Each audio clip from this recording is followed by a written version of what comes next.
దీవెనా, దుఃఖిత పీడిత నిరాధారులకు ఆశ్రయ దీవెనా, ప్రయాసపడే సమస్త జనులకు విశ్రాంతినిచ్చే దీవెనా, దుఃఖిత పీడిత నిరాధారులకు ఆశ్రయ దీవెనా, అనుదిన రక్షణ సువార్తనందించు పరమ నివేదనా, అనుదిన రక్షణ సువార్తనందించు పరమ నివేదనా, యేసయ్య దీవెనా, యేసయ్య దీవెనా, యేసయ్య దీవెనా, యేసయ్య దీవెనా.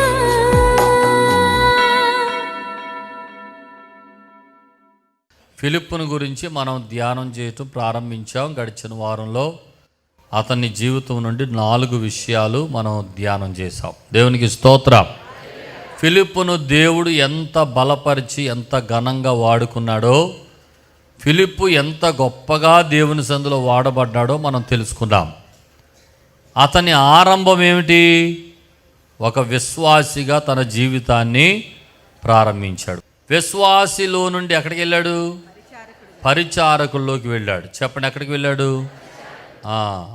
అక్కడ ఆహారం పంచిపెట్టడానికి 7గురిని ఎంచుకొని అందులో ఒకరుగా ఫిలిప్పును కూడా ఎంపిక చేశారు. కనుక పరిచారకుల స్థానంలోకి వెళ్ళాడు. పరిచారకులలో నుండి ఎక్కడికి వెళ్ళాడు? సువార్తికుని స్థానంలోకి. చెప్పండి గట్టిగా, కొంచెం గట్టిగా. సువార్తికుని స్థానంలోకి సువార్త ప్రకటిస్తూ అక్కడ నుండి ఇంకొక మెట్టు పైకి ఎక్కాడు. ఎలాగో తెలుసా? అద్భుతాలు చేసేవానిగా, సూచక్రియలు చేసేవానిగా, మహత్కార్యాలు చేసేవానిగా, అనేకులకు బాప్తిస్మం ఇచ్చేవాడిగా, గొప్ప ఆధ్యాత్మిక నాయకునిగా ఫిలిప్పు మారిపోయాడు. దేవునికి స్తోత్రం. ఎక్కడి నుండి? విశ్వాసి స్థానం నుండి. మీలాగా గుడికి వెళ్ళినప్పుడు కింద కూర్చునేవాడు. ఆ కింద కూర్చునే ఫిలిప్పు కొన్ని రోజులకి పాస్టర్ గారు గుర్తించి, ఇతను మంచోడు, ఆత్మ కలిగినవాడు, దైవజ్ఞానం కలిగినవాడు, కనుక ఇతనికి ఒక పోస్ట్ ఇద్దాం ఇతను సంఘంలో అని చెప్పి పరిచారకుడు పోస్ట్ ఇచ్చారు.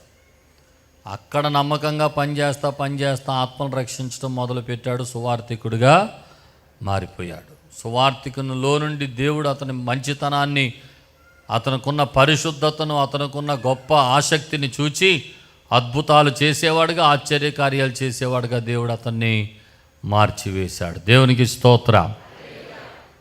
దేవుడు ఒక విశ్వాస జీవితం నుండి అభివృద్ధిని కోరుకుంటాడు. ఏం కోరుకుంటాడు చెప్పండి? కొంచెం గట్టిగా చెప్పండి. ఇప్పుడు పుట్టిన పిల్లల మీద తల్లిదండ్రులకి ఎలాంటి అభిప్రాయం ఉంటుంది? నా పిల్లోడు పెరిగి పెద్దోడై మంచి ప్రయోజకుడిగా అవ్వాలి అనుకుంటారా? అనుకోరా? అన్ని రకాలుగా ఎదగాలని కోరుకుంటారు. శారీరకంగా 2 సంవత్సరాల తర్వాత 3, 5, 7 సంవత్సరాలు వచ్చినా 2 సంవత్సరాల్లో ఎంత ఎత్తున్నాడో అంతే ఎత్తుంటే తల్లిదండ్రులకు ఇష్టం ఉంటుందా? ఉండదు. మరుగుజ్జుగా ఉండాలని ఏ తల్లి తండ్రి కోరుకోరు. అలాగే మానసికంగా కూడా బిడ్డ ఎదగాలని కోరుకుంటారు. అలాగే ఆశీర్వాదపరంగా కూడా ఆ బిడ్డ ఉన్నత స్థాయికి వెళ్ళాలని తల్లిదండ్రులు కోరుకుంటారు. స్తోత్రం చెప్పండి. చిన్నప్పటి నుండే కలలు కనేస్తాం మన పిల్లల గురించి. వీడు IAS అయిపోవాలి, వీడు కలెక్టర్ అయిపోవాలి అనుకుంటారు. అనుకోరా? అనుకుంటంలో మాత్రం తప్పేమీ లేదు. కానీ నేను సంఘానికి, దేవుని పిల్లలకు చెప్పే మాట ఏంటంటే, ఆయన మన కోరికలను సిద్ధింపచేసి మన ఆలోచన యావత్తును సఫలపరిచే దేవుడు. స్తోత్రం కలుగునుగాక. ఏమంటే మన విషయాల్లో మాత్రం దేవుని వాగ్దానాలు ఉన్నాయి. తప్పకుండా మీ పిల్లల పట్ల అనుకుని వదిలేయటం కాదు కావాల్సింది. అనుకున్న అంశంపై ఏం చేయాలి? ప్రార్థన చెయ్యాలి. ప్రభువా, నా బిడ్డ IAS అవ్వాలని నేను కోరుకుంటున్నాను. ప్రతిరోజు ఆ బిడ్డ కొరకు నేను ప్రార్థన చేస్తాను. స్తోత్రం చెప్పండి. దేవుని చేతుల్లోకి ఆ బిడ్డలను అప్పగించాలి, అలా కోరుకోవాలి. అలాగా దేవుని యొక్క సన్నిధిలో ఆ బిడ్డలను మనం అప్పగించినప్పుడు దేవుడు తప్పకుండా మన బిడ్డల జీవితంలో అద్భుత కార్యాలు జరిగిస్తారు. డాక్టర్ అవ్వాలని కోరుకోండి, అవుతారు. కోరుకుంటమే కాదు, ఆ బిడ్డ కోసం ఏం చేయాలి? వేకువజామునే లేచి దేవుని సన్నిధిని చేతులెత్తి ప్రార్థన చేయండి. తప్పకుండా డాక్టర్స్ వస్తారు మీ ఇంట్లో నుండి. స్తోత్రం చెప్పండి. తప్పకుండా ఇంజనీర్లు వస్తారు. స్తోత్రం చెప్పండి.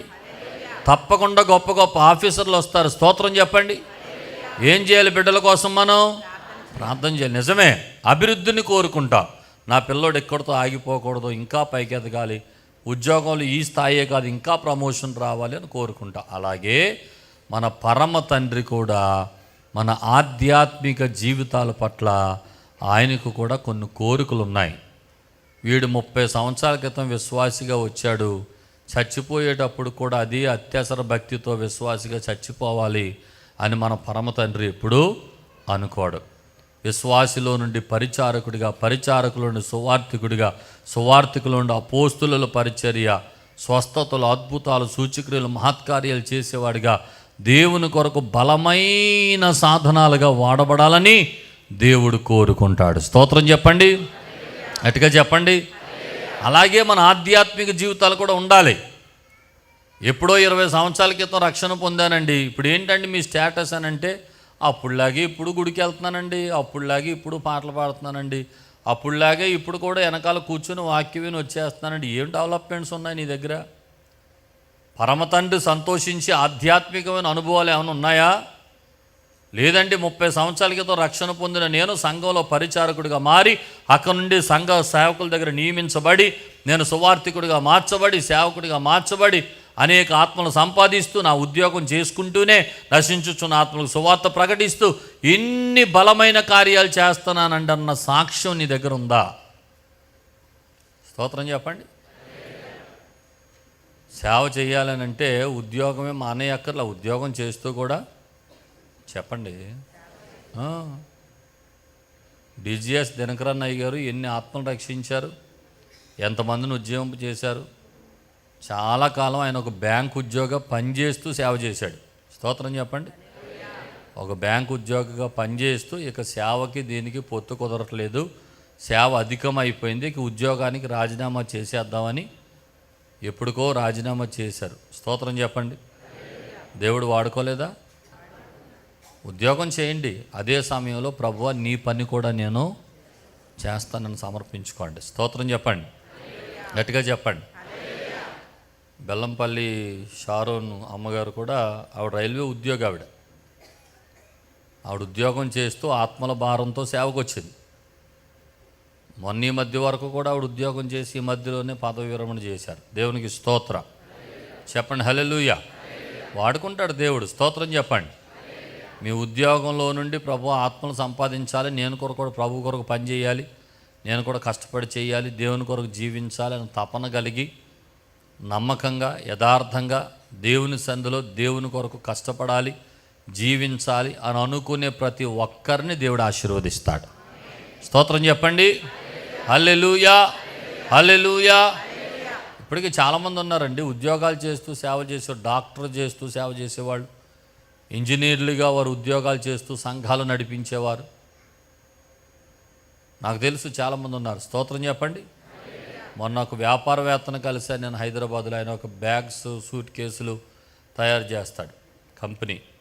ఆయన ఒక అన్యజనుల కుటుంబం రక్షించబడి ఆత్మల భారంతో ఓ ప్రక్కన ఈ వ్యాపారం చేసుకుంటూ ఓ ప్రక్కన సంఘాన్ని నడిపిస్తూ ఆయన చెప్పిన మాట ఏంటంటే, నాకు వ్యాపారం ఉంది కనుక కానుకలు పట్టనండి, నేను సంఘంలో ఉచితంగా సువార్త చేస్తున్నాను, నాకు వచ్చేటువంటి ధనాన్ని సంఘానికి ఖర్చు పెట్టి అన్ని ఏర్పాట్లు చేస్తా, నేను దేవుని పరిచర్య చేస్తున్నానని చెప్పాడు సాక్ష్యం. స్తోత్రం చెప్పండి, హల్లెలూయా. అంటే ఆయన ఉద్దేశం ఏంటంటే వీడు ఈ వ్యాపారంతో పాటు ఈ వ్యాపారం కూడా చేస్తున్నాడు అని ప్రజలు అనకూడదు, నన్ను సేవను నేను వ్యాపారంగా చేయకూడదు, అందుకని నేను కానుకలు పట్టట్లేదు అని చెప్పాడు ఆయన. దేవునికి స్తోత్రం చెప్పండి, హల్లెలూయా. జడ్సన్ అబ్రహాం గారు తెలుసు కదా, ఆయన ఒక స్వీట్స్ బిజినెస్, కేక్స్, కోట్ల రూపాయలు బిజినెస్లో సంపాదించి ఆ ధనాన్ని మరలా క్రూసేడ్స్ పెట్టి దేవుని సేవ కొరకు ఖర్చు పెట్టి అనేక ఆత్మలను సంపాదించడానికి వాళ్ళు సేవ చేశారు. స్తోత్రం చెప్పండి, హల్లెలూయా. అలాగా కొందరు సమర్పణను బట్టి, దేవుని పిలుపును బట్టి దేవుడు వారిని ఎన్నుకొన్న కొలది వారు పనులను, వ్యాపారాలలో సంపాదించిన ధనాన్ని పట్టుకొచ్చి దేవునికి పెట్టుబడిగా పెట్టి ప్రభు రాజ్య స్థాపన కొరకు పనిచేసిన ఎంతోమంది భక్తులు ఇప్పటికీ ఉన్నారు. దేవునికి స్తోత్రం. అందుకని మీకు చెప్పే మాట ఏంటంటే, దేవుడు మన కొరకు ప్రాణం పెట్టాడు. ఆమేన్ చెప్పండి. ఈ మాట అందరూ చెప్పండి. మన కొరకు కాకుండా గుండె మీద చేసుకుని నా కొరకు అని చెప్పండి. దేవుడు నా కొరకు ప్రాణం పెట్టాడు. నేను దేవుని కొరకు ఏదో ఒకటి చెయ్యాలి. స్తోత్రం చెప్పండి. ఇది ప్రతి క్రైస్తవుని బాధ్యత. ఆమేన్. ప్రతి క్రైస్తవుని బాధ్యత ఇది. మనం ప్రభు కొరకు జీవించాలండి. మన తలాంతులు ప్రభు కొరకు ఉపయోగపడాలి. మన పాటలు దేవుని కొరకు ఉపయోగపడాలి. మన మాటలు దేవుని కొరకు ఉపయోగపడాలి. మన తలాంతులు దేవుని కొరకు ఉపయోగపడాలి. మన ఉద్యోగాలు దేవుని కొరకు ఉపయోగపడాలి. మన వ్యాపారాలు దేవుని కొరకు ఉపయోగపడాలి. ఏ పని చేస్తున్నా నమ్మకంగా దేవుని కొరకు జీవిస్తున్నప్పుడు అంచెలంచెలుగా తన ఆత్మాభిషేకం చేత నింపి దేవుడు మనల్ని బలపరిచి వాడుకుంటాడు. హల్లెలూయా, హల్లెలూయా. కనుక ఒక సామాన్యమైన విశ్వాసిగా వచ్చాడు. ఆయన సేవలో రాకముందు సామాన్యమైన విశ్వాసిగా ఉన్నాడంటే ఆ విశ్వాసి ఏదో పని చేసుకుని బ్రతకాలి కదా. అందుకని ఫిలిప్పు కూడా ఏదో పని చేసుకుని బ్రతుకుతూ చర్చికి వచ్చేవాడు.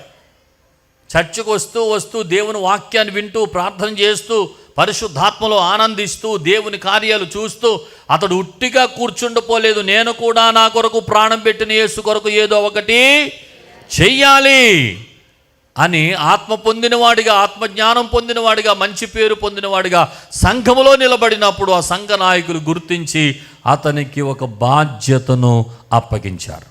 హల్లెలూయా. ఇప్పుడు అన్నము పెట్టే, భోజనము వడ్డించే ఆ యొక్క పాత్రలో అతడు నమ్మకంగా బ్రతికాడు. అక్కడ నుండి సువార్థికుడిగా దేవుడు మార్చాడు. అతని చేత 100 మంది 1000 మంది రక్షణ పొందేలాగా, సమరయ పట్టణమంతా వాక్యం అందించేలాగా దేవుడు అతనిని ఆశీర్వదించి ఫిలిప్పును ఘనంగా వాడుకున్నాడు. దేవునికి స్తోత్రం.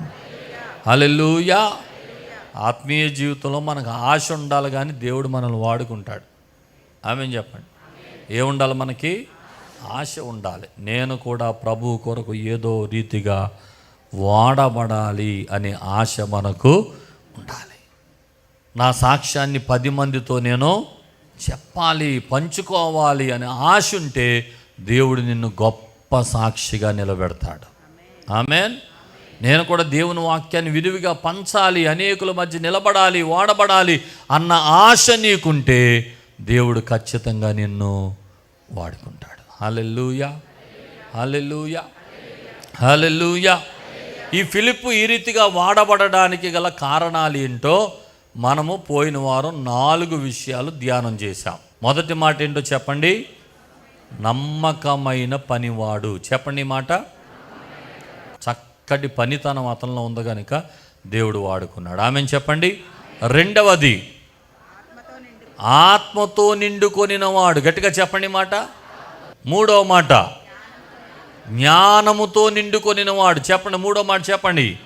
జ్ఞానముతో నిండుకున్నవాడు. నాలుగో మాట మంచి పేరు పొందినవాడు. ఈ 4 లక్షణాలు గడిచిన వారం మనం ధ్యానం చేసాం. ఫిలిప్పు ఒక విశ్వాసి స్థానము నుండి అపోస్తలుల అద్భుతాలు చేసే స్థానంలోనికి, అనేక ఆత్మలను రక్షించే స్థానంలోనికి వెళ్ళడానికి గల కారణాలు ఏంటో ఒక 4 మాట్లాడుకున్నాం. ఇంకొక 4 చెప్పుకుందాం. స్తోత్రం చెప్పండి. హల్లెలూయా. 5వ మాట దేవుని మాట ప్రకారం సేవ చేసినవాడు. చెప్పండి. దేవుని మాట ప్రకారం. గట్టిగా చెప్పండి. దేవుని సేవ చేసినాడు. అపోస్తలుల కార్యం 8వ అధ్యాయం 9 నుండి 25 వచనాల్లో ఆ పోర్షన్లో రాయబడిన మాట ఏంటంటే, ఇక్కడ అనేక మందిని రక్షిస్తూ, సమరయలో అనేక మందిని స్వస్థపరుస్తూ, అనేక మంది జీవితంలో అద్భుతాలు చేస్తూ చాలా బిజీగా ఉన్నాడు ఈ యొక్క ఫిలిప్. ఇక పరిచర్య బాగా పెరిగిపోయింది. రోజు రక్షించబడుతున్నవారు, రోజు స్వస్థపరచబడుతున్నవారు, రోజు ఆశీర్వదించబడుతున్న వారి సంఖ్య రోజుకి పెరిగిపోతుంది. స్తోత్రం చెప్పండి. ఎంత బిజీ స్కెడ్యూల్లో ఉన్నటువంటి ఈ యొక్క ఫిలిప్పుకు దేవుని దూత ప్రత్యక్షమై ఒక మాట చెప్పింది. ఏమని తెలుసా? ఫిలిప్పు, నీవు ఈ యొక్క సమరయ నుండి గాజాకు వెళ్ళు. ఏ ఊరది? గాజా. అక్కడ ఒక వ్యక్తి నేను చూపిస్తాను. అతనికి సువార్త చెప్పాలి. ఎంతమంది వ్యక్తుల కోసం? యువతలు ఎంతమందికి సువార్త ప్రకటిస్తున్నాడు? 100 మందికి. చెప్పండి, ఎంతమందికి? 100 మంది రక్షించబడుతున్నారు, 100 మంది స్వస్థపరచబడుతున్నారు. ఇప్పుడు ఈ 100 మందిని విడిచిపెట్టి ఎంతమంది కోసం గాజా వెళ్ళాలి? పైగా ఒక్కడి కోసం ఎంత దూరం వెళ్ళాలో తెలుసా? బైబిల్ చివరిలో కొన్ని పటాలు ఉంటాయి, మీకు పటాలు చూడండి. ఆ పటాల్లో సమరయ్య నుండి గాజాకి లెక్కేస్తే 129 కిలోమీటర్లు. చెప్పండి, ఎన్ని కిలోమీటర్లు? సమరయ్య నుండి గాజాకి ఎన్ని కిలోమీటర్లు? ఎలా వెళ్ళమన్నాడు దేవుడు? పరిగెత్తమన్నాడు. ఎలాగండి? గట్టిగా చెప్పండి. అవతల వ్యక్తి ఒక ఆర్థిక శాఖ మంత్రి, ఒక దేశానికి మంత్రి అయిన ఆ మంత్రి ఏమో రథం మీద వెళ్తున్నాడు. ఇప్పుడు ఫిలిప్ ఎలా వెళ్ళాలి? సాధ్యమేనా? ఎన్ని కిలోమీటర్లు? 129. ఎంతమంది కోసం? ఎంతమందిని విడిచిపెట్టేయాలి? ఎవరు చెప్పారు వెళ్ళమని? చెప్పింది దేవుడు. ఒక మాటలో చెప్పాలంటే సుఖాన్ని విడిచిపెట్టేసి కష్టం కోసం వెళ్ళాలి. ఎన్ని 100 మంది రక్షించబడిన ఆత్మీయ బిడ్డలను దగ్గర పెట్టుకుంటే ఎంత సంతోషం. ఈ జనాంగాన్ని వదిలిపెట్టేసి ఎవరు లేని చోటకి వెళ్ళాలా? ఎంత కష్టం. దేవుని పిలుపులు ఎలాగ ఉంటాయి? అబ్రహామా, నువ్వు లేచి నీ దేశమును విడిచిపెట్టి, నీ బంధువుని విడిచిపెట్టి, నీ తండ్రి ఇంటిని విడిచిపెట్టి నేను చూపించు దేశానికి వెళ్ళు అన్నాడు అబ్రహాముని. అబ్రహాము దేవుడు చెప్పిన మాట విన్నాడు. ఎక్కడికి వెళ్ళాలో, ఎందుకు వెళ్ళాలో, ఏం చెయ్యాలో తెలియకుండానే దేవుని మాటకు లోబడ్డాడు అబ్రహాం. అందుచేతన దేవుడు అబ్రహామును అనేక జనములకు తండ్రిగా చేశాడు. స్తోత్రం చెప్పండి. ఒక్క చిన్న ఉదాహరణ చెప్తాను. ఏలూరులో ఎంత గొప్ప పరిచర్య, ఇన్ని వేల మంది ప్రజలు, ఇంత చక్కటి సంఘం, ఇన్ని అద్భుతాలు, ఇంతమంది రక్షణ పొందుతున్న వారి సంఖ్య, ఇంత అభివృద్ధి చెందడానికి మొదటి పునాది, మొదటి కార్యం, మొదట జరిగిన ఒక మాట మీకు తెలియజేస్తాను. అదేంటో తెలుసా? మన ఆత్మీయ తండ్రి బిషప్ తల్లిదండ్రులు, నాన్నగారు, అమ్మ అమలాపురంలో 83వ సంవత్సరం వరకు దేవుని సేవ చేశారు. ఆ 83వ సంవత్సరం వరకు సేవ చేస్తున్నప్పుడు అక్కడ 1000 మంది సంఘం. చెప్పండి, ఎంతమంది సంఘం? ఈయన చేతుల మీదే 800 మంది దగ్గరికి బాప్తిస్మాలు ఇచ్చారు అప్పటికి. స్తోత్రం చెప్పండి. నేను 2వ తరగతి చదువుతున్నాను 83వ సంవత్సరంలో. ఆ 83వ సంవత్సరం 2వ తరగతి చదువుతూ అమలాపురం మందిరంలోకి వెళ్ళినప్పుడు సంగతులు నాకు ఇంకా గుర్తున్నాయి. ఆదివారం కుప్పలుగా బియ్యం పోసేవారు అక్కడ. ఆ చుట్టుపక్కల జనాంగం బియ్యం, బోళ్ళని బియ్యం వచ్చాయి. ఏమండి, బోళ్ళని కోడిగుడ్లు, ఎన్నెన్ని కోళ్ళు స్టేజ్ దగ్గర పెడితే బెకబెకలు ఆడుతూ ఉండే, ప్రసంగం చేస్తూనే ఉండేవాళ్ళు, అవి సౌండ్లు చేస్తూనే ఉండేవి. బోళ్ళంత సంపద, బోళ్ళంత మనుషులు, బోళ్ళంత మంది ప్రేమించేవారు, మంచి దైవ సేవకుల సమూహం, అందరితో కలిసి ఆనందించేటువంటి దినాలు. 83వ సంవత్సరం అమలాపురం పరిచర్య ఇంకా విస్తరించాలని మా తండ్రి గారు 40 దినాలు ఉపవాసం ఉండి కటిక ఉపవాసంతో ప్రార్థన చేసి ముగించారు. 40 దినాలు ముగించిన తర్వాత ఒక దైవజనుడు వచ్చి ప్రవచనం చెప్పాడు. నీవెరుగని జనముల మధ్యకు, నిన్నెరుగని జనముల మధ్యకు నిన్ను నడిపించదును అని. నీవెరుగని జనాలు, నిన్నెరుగని జనాలు అంటే అమలాపురంలో ఇంకా కొత్త ఏరియాల నుండి జనం వస్తారేమో అని అయ్యగారు అనుకున్నారట. కొన్ని రోజులకే మన సంస్థ ఆత్మీయ నాయకులు బిషప్ ఎర్నెస్ట్ పి కొమానపల్లి అయ్యగారిని పిలిచి ఏలూరులో ఒక పరిచర్య ప్రారంభించాలని ఆశపడుతున్నాం. మీలాంటి ఒక ప్రార్థనాపరుడు వెళితే అక్కడ పని జరుగుతుందని ఆశపడుతున్నాను. మీరు ఏలూరు వెళ్తారా అని అడిగారట. వెంటనే దైవజనులు చెప్పారు, అయ్యా మీ ఇష్టం అండి, మీరు ఎక్కడికి వెళ్ళమంటే అక్కడికి నేను వెళ్తాను. 1000 మంది సంఘాన్ని, మంచి ఆదాయాన్ని, మంచి ప్రజల ప్రేమను అన్నీ వదులుకొని 84వ సంవత్సరం మే 10వ తారీఖున నన్ను మా యేసుపాలను నేను తీసుకొని ఏలూరులోకి అడుగుపెట్టారు. అప్పటికి ఏమి లేవు, అన్ని ముళ్ళ తొప్పలో చిన్న పునాది వేసి ఉంది. ఇక్కడ చిన్న స్థలం కొన్నారు, ఏమి లేదు. ఇక్కడ అంత ముళ్ళ తొప్పలు, ఎండారి, భయంకరమైన పరిస్థితులు, ఎవరు విశ్వాసం లేరు. డ్రమ్ము కొట్టి పాట పాడుతూ ఉంటే మొదటి ఆదివారం అమ్మ నాన్న ఒకళ్ళ మొక్కలు ఒకళ్ళు చూసుకుని వాళ్ళు ఏడ్చి, మా మొక్కలు చూసి వాళ్ళు ఏడ్చి, మేము వాళ్ళ మొక్కలు చూసి ఏడ్చుకుని మొదటి ఆరాధన అంతా కన్నీటి సముద్రం. ఏంటి, ఎంతో ప్రజలను వదిలిపెట్టేసి ఇక్కడికి వస్తే ఎవరో లేరు, నలుగురువే కూర్చుని ఆరాధన చేశాం. కానీ పిలిచినవాడు నమ్మదగినవాడు. ఆమేన్. కొన్ని రోజులకి ఒక యవనస్తుడు, ఇప్పుడు పంగిడి అనే ప్రాంతంలో సేవ చేస్తారు, మైకిల్ బ్రౌన్ ఆయన పేరు. అప్పుడు గంగారావు గారు ఆయన పేరు.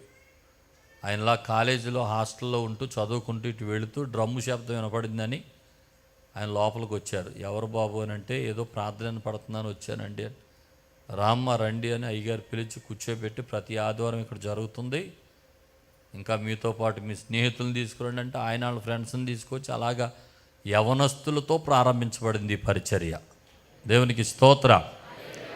ఈ రోజున ఈ 40 సంవత్సరాలు ముగించే సమయానికి 3,000 మందిని దాటి ఒక గొప్ప సంఘముగా దేవుడి సంఘాన్ని ఆశీర్వదించాడు. స్తోత్రం చెప్పండి. దీని వెనకాల ఏముందో తెలుసా? దేవుని పిలుపు. చెప్పండి, ఏముంది? దైవజనుల దర్శనానికి లోబడిన ఒక దైవజనుని యొక్క కష్టం. స్తోత్రం చెప్పండి. అరే, ఇక్కడ నేను అమలాపురం అంతా వదిలిపెట్టి, ప్రజలను వదిలిపెట్టి నేను రాను, ఇక్కడే ఉంటాను, నన్ను వెళ్ళిపోమంటారా?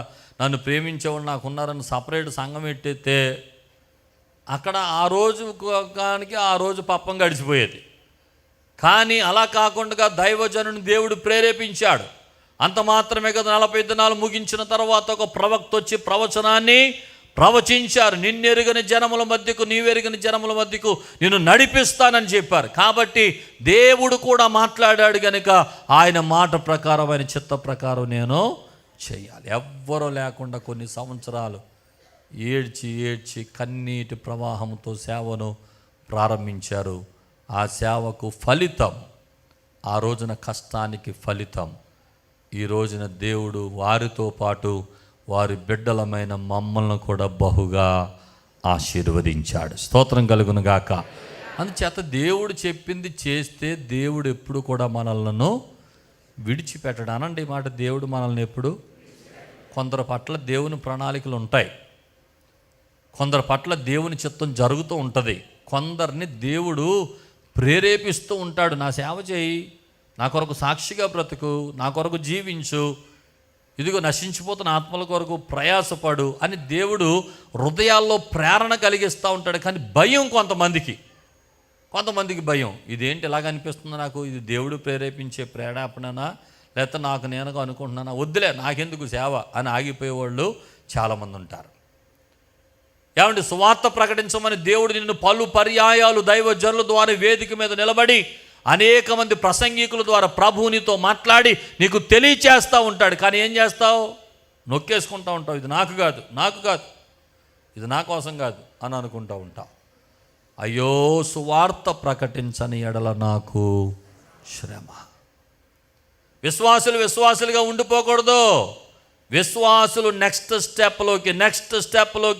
స్టెప్లోకి ఆధ్యాత్మిక జీవితంలో ఎదుగుతూ దేవుని కొరకు అనేక ఆత్మలను సంపాదించే ఒక చక్కటి యోధులుగా, సైనికులుగా, సేవకులుగా మారిపోవాలి. స్తోత్రం చెప్పండి. ఇప్పుడు ఒక్కడికైనా సువార్త చెప్పావా తల్లి? నీ ద్వారా ఒక్కడైనా సువార్త విన్నారమ్మా సోదరుడా? దేవుడు నిన్ను ఎందుకు నియమించుకున్నాడో, ఎందుకు ప్రత్యేకపరుచుకున్నాడో, ఎందుకు పిలుచుకుంటున్నాడో, ఏ పని చేయమంటున్నాడో ఎప్పుడైనా విన్నావా? ఆ పని చేస్తున్నావా? సర్వలోకమునకు వెళ్ళి సర్వ సృష్టికి ఎవరో శిష్యులు? మనమే. రక్షించబడిన ప్రతి ఒక్కరు ఆయన శిష్యులే. అందరి బాధ్యత. నీ ఇంట్లో సువార్త కోటాలు జరుగుతున్నాయా? పక్కింటి వాళ్ళు 10 మందిని పిలిచి ఇంట్లో ప్రార్థన పెట్టుకోండి, స్తోత్రం చెప్పండి. 100 మంది అక్కర్లా, 5 విశ్వాసులను పిలుచుకో, 5 చుట్టుపక్కల స్నేహితులను పిలుచుకో, ప్రార్థన పెట్టుకో, ఓ మంచి వాక్యం అందించు. నువ్వు విత్తనం వేసినోడు అవుతావు, ఏదో రోజు అది ఫలిస్తుంది. ఆమేన్. చెయ్యాలి, ప్రతి ఒక్కళ్ళు చేయాలి ఆ పని. దేవుని దగ్గర నుండి ఆశీర్వాదాలు పొందుతా, ప్రభువా నాకు అది కావాలి, ఇది కావాలి అన్నీ అడిగి అన్నీ తీసేసుకుని ఫ్రీగా పొందేసుకుని వెళ్ళిపోయి నీ బతికేదో నువ్వు బతికేస్తా, నేను బాగున్నానులే, నా కుటుంబం బాగుంది. స్వార్థపూరితమైన జీవితం అది. క్రైస్తవ విశ్వాసంలో మనం ఎప్పుడు కూడా స్వార్థపరులుగా ఉండకూడదు. ప్రభు మన కొరకు ప్రాణం పెట్టాడు, ప్రభు కొరకు మనం ఏదో ఒకటి చెయ్యాలి. స్తోత్రం చెప్పండి. అందుకు ప్రభు ఈరోజు నిన్ను కూడా పిలుస్తున్నాడు. తల్లి, చెల్లి, తమ్ముడు, అన్న, అక్క, నిన్ను కూడా పిలుస్తున్నాడు ప్రభు. నిన్ను కూడా వాడుకోవాలనుకుంటున్నాడు. నీ ద్వారా కూడా ఆయన మహిమ పొందాలనుకుంటున్నాడు. నీ ద్వారా కూడా ఆయన సేవ జరిగించుకోవాలనుకుంటున్నాడు. నిన్ను కూడా ఈ కడవరి దినాల్లో ఒక సాక్షిగా నిలబెట్టుకోవాలనుకుంటున్నాడు. నీ ఉద్యోగం ద్వారా, నీ వ్యాపారం ద్వారా ఆయన మహిమపరచబడాలని ఆశపడుతున్నాడు. నమ్మకమైన సాక్షిగా, దేవుని మాటకు లోబడి వ్యక్తిగా ఉండాలని ప్రభు కోరుకుంటున్నాడు. స్తోత్రం చెప్పండి హల్లెలూయా, చెప్పండి హల్లెలూయా. కనుక దేవుని మాట ప్రకారం చేసిన ఈ ఫిలిప్పుకు ఏమొచ్చిందో తెలుసా? ఆశీర్వాదం. పరిగెత్తడం స్టార్ట్ చేశాడు అంతే. మిగతా పొరగంతా పరిశుద్ధాత్ముడు చేయించేశాడు. స్తోత్రం చెప్పండి. ఆయనకు ఆరంభమే తెలుసు, ముగింపు తెలియదు. ముగింపు ఎవరిచ్చారు? పరిశుద్ధాత్ముడు ఇచ్చాడు. వెంటనే 129 కిలోమీటర్లు వేగంగా వెళ్ళిపోయాడు. దేవునికి స్తోత్ర. అంత మాత్రమే కాదండి, ఒక అద్భుతం ఏంటంటే ఆ మంత్రి గారి రథంలో ప్రక్కన కూర్చునే అవకాశాన్ని దేవుడు ఫిలిప్పుకి ఇచ్చాడు. స్తోత్రం చెప్పండి.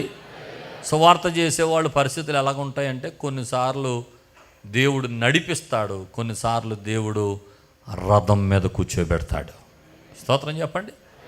కొన్నిసార్లు దీన స్థితిలో నడిపిస్తాడు, కొన్నిసార్లు దేవుడు సంపన్న స్థితిలో పెడతాడు. స్తోత్రం చెప్పండి. పౌలు అదే అంటాడు, దీన స్థితి నేను ఎరుగుదును, సంపన్న స్థితి కూడా నాకు తెలుసు. అవును, సువార్థికులకు, దేవుని సేవకులకు కొన్నిసార్లు కరువులు, కష్టాలు, ఇరుకులు, ఇబ్బందులు కూడా నడిపిస్తాడు. కొన్నిసార్లు దేవుడు ఆ కష్టాన్ని చూచి ఆశీర్వదించి గొప్ప స్థితిని కూడా దేవుడిస్తాడు. స్తోత్రం కలుగును గాక. చెప్పండి హల్లెలూయా. కాబట్టి మాట వింటే, ఆయన మాట ప్రకారం చేస్తే, ఆయన ఆలోచనిస్తున్నప్పుడు, ఆయన నీతో మాట్లాడుతున్నప్పుడు, ఆయన దర్శనం ఇస్తున్నప్పుడు, మీలో కొందరు దర్శనాలు చూసిన వారు కూడా ఉన్నారు. ప్రభు నాతో మాట్లాడుతున్నాడు ఈ మాట. మీలో కొందరు దర్శనాలు చూసిన వారు కూడా ఉన్నారు. సేవ చేయాలన్న దర్శనాలు చూసిన వారు కూడా ఉన్నారు. మనకెందుకులే అని చల్లార్చుకొని కూర్చున్నారు. ఈరోజు ప్రభు మీతో మాట్లాడుతున్నాడు. ఆయన పని కొరకు మిమ్మల్ని ప్రేరేపిస్తున్నాడు. స్తోత్రం కలుగును గాక. చెప్పండి హల్లెలూయా. నిన్నటి దినాన్ని 23 మందికి మరలా మన బైబిల్ కాలేజీలో గ్రాడ్యుయేషన్ ఇచ్చాం. నిన్న 23 మంది ట్రైనింగ్ పూర్తి చేసుకొని పట్టభద్రులై తిరిగి వెళ్ళారు. చప్పటగొట్టి ప్రభువుని కనపరచండి. ఇప్పటికి 460 మంది చిల్లరు, 12 సంవత్సరాలుగా 460 మందికి మన బైబిల్ తర్పిదిచ్చి సేవకులుగా మన సంఘం నుండి పంపించగలిగాం. స్తోత్రం చెప్పండి. ఇంకా ప్రోత్సహిస్తున్నాను. మన సంఘం నుండి లేవాలి సేవకులు, మన సంఘం నుండి లేవాలి. ఇంకా అనేక మంది సేవ చేయాలి, దేవుని కొరకు బ్రతకాలి, దేవుని కొరకు జీవించాలని దేవుని సేవకునిగా మనవి చేస్తున్నాను. స్తోత్రం కలుగును గాక. చెప్పండి హల్లెలూయా. 5 మాటలు చెప్పండి. 1 నమ్మకమైన పనివాడు, 2వది ఆత్మతో నిండుకున్నవాడు, 3వది జ్ఞానముతో నిండుకున్నవాడు, 4వది మంచి పేరు పొందినవాడు, 5వది దేవుని మాట ప్రకారం సేవ చేసినవాడు. స్తోత్రం చెప్పండి హల్లెలూయా. 6వ మాట ఆత్మీయ నాయకులను విడువనివాడు. చెప్పండి, ఆత్మీయ నాయకులను విడువనివాడు. మా చిరునామా పాస్టర్ ఎం జ్యోతిరాజు, శాంతినగర్, ఏలూరు 534007, పశ్చిమ గోదావరి జిల్లా, Andhra Pradesh. Our address pastor M Jyothiraju, Shantinagar, Eluru 534007, west Godavari district, Andhra Pradesh. మా ఫోన్ నంబర్లు 8007773333